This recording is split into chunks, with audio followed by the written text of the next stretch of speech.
Andrew Whitetalk. Brilliant, thank you. Hi, good afternoon, everybody. Come on in, come and sit down. It's been a long day, right? Come and sit down and hear about the great pharmaceutical industry. Thank you, I needed some water, not for some pills, but my voice is going from speaking to so many people today. Great to see you. I'm here to talk to you about digitalization initiatives in the pharmaceutical industry. So what we're really doing and what I'm wanting to show you is some of the examples of how we work with global pharmaceutical customers on innovative topics in our industry. My name's Andrew Whitetalk. I work out of our competence center for the pharmaceutical industry in Karlsruhe in the south of Germany. You hear from the accent, maybe I'm British, but I'm working on specializing in digital and software solutions for our pharmaceutical customers. So when we talk about the pharmaceutical plant of the future, come and hear about the pharmaceutical plant of the future. There's lots of space here. What's so special? So we have three key steps in the pharmaceutical world, which we will focus on today and which we show on our Pharma Cube a little bit further down in the booth. Development is finding drugs, finding new molecules, doing the clinical trials, doing the testing, first step. Then, after we find a drug, we need to make a big, usually in bulk, the drug substance in primary processing, so making large, bulk recipes. Finally, we then need to put it into some packaging, so into tablets or syringes or into small bottles.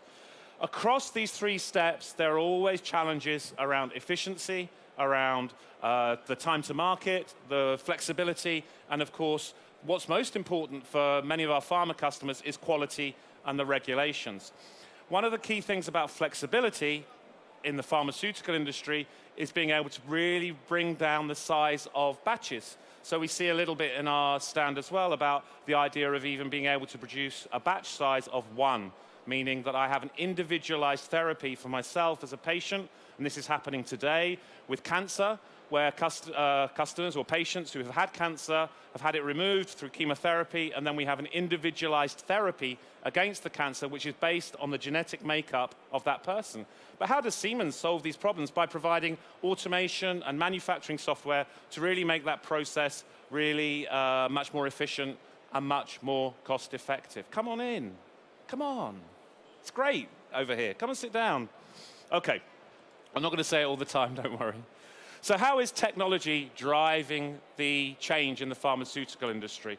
And briefly, and again, we can show this in more detail and with great pleasure on our stand around the continuous manufacturing and paperless manufacturing. I'll explain that in a bit more detail in a few moments. Around additive manufacturing, 3D printing. You see an example of 3D implants just on the left here. But the first pills are being produced by 3D. There are 3D printers of 3D prints of pills because they will dissolve in the mouth a lot more easily. So this is the reason to do that. We're thinking, or the industry is thinking about a time where we go back to the old days where the pharmacist has his own printer in the pharmacy. You go in and he prints out your pills for you. This is something that the companies are thinking about today. Okay, Siemens is not providing those pills today, but this is the type of use case and where we want to be able to provide the tools to make these processes more efficient. I think it's, quite interesting. Big data and analytics, simulation and robotics, I think these are challenges for many industries. I don't need to go into detail here.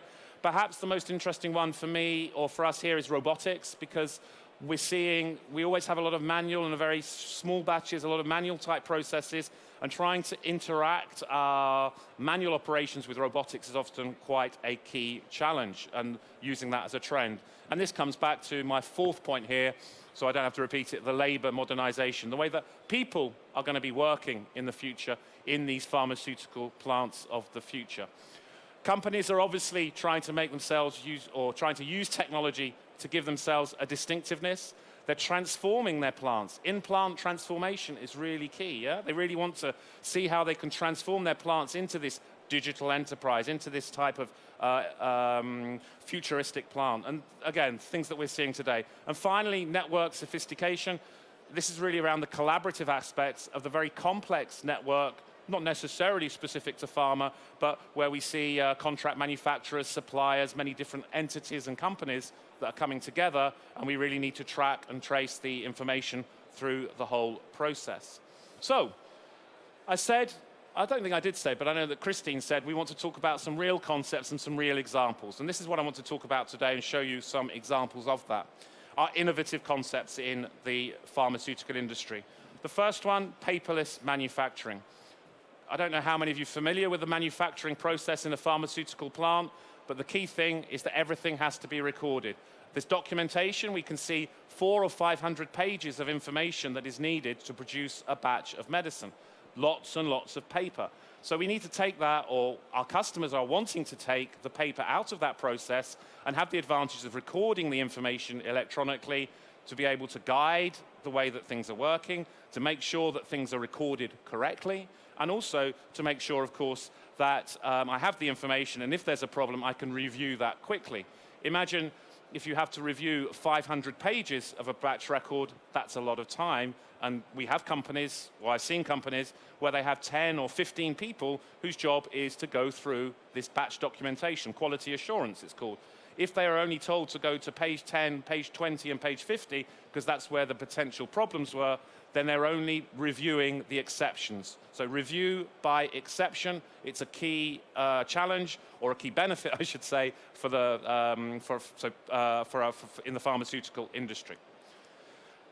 Once we also think about paperless, we want to think about how we integrate with our automation, yeah? And so it's bringing together these manual steps as well as with automation. And there we see the examples of integrating our recipe, integrating our workflow, which we show on the booth. We show all of this on the booth.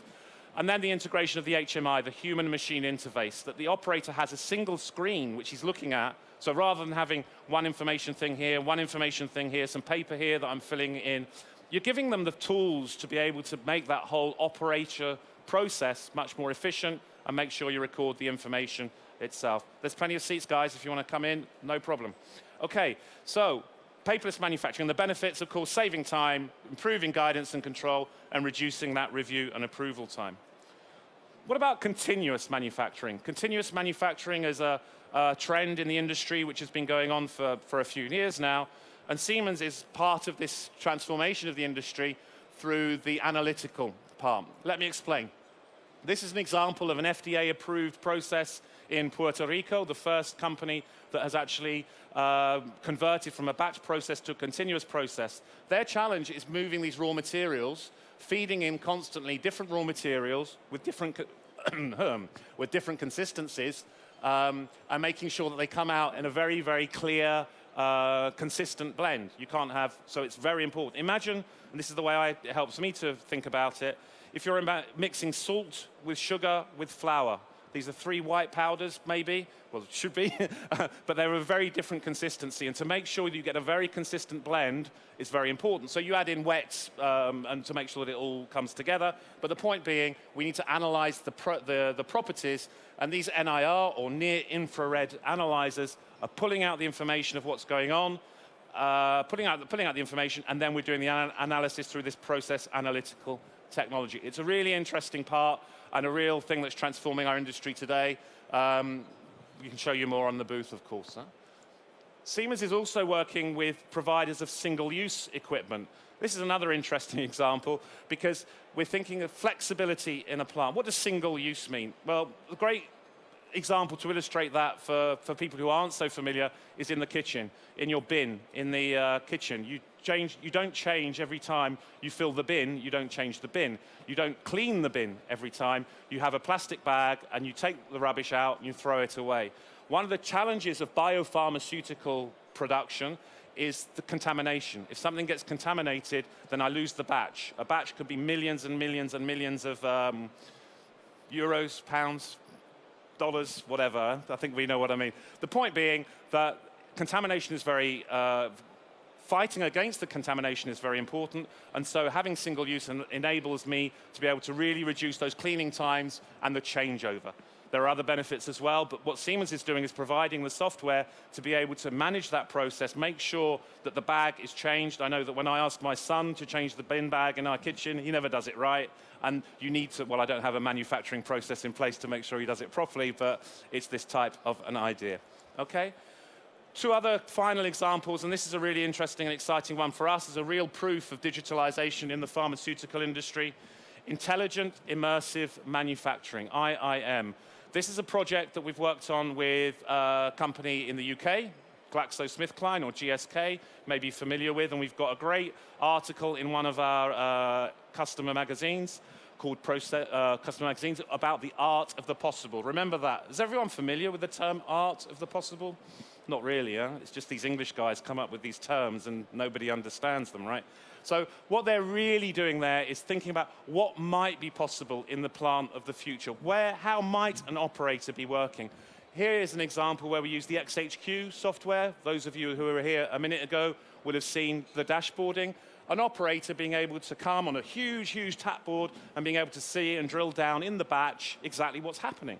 Yeah? So this is really, really cool, right? So we're really able to slow down that. But there are other things that are happening in this art of the possible. They wear they wear wristbands. So when they move up to their computer, what's the hardest thing about most annoying thing? The login and the password. Here, if I walk up, it knows that I am who I am because it's got my cardio heartbeat thing.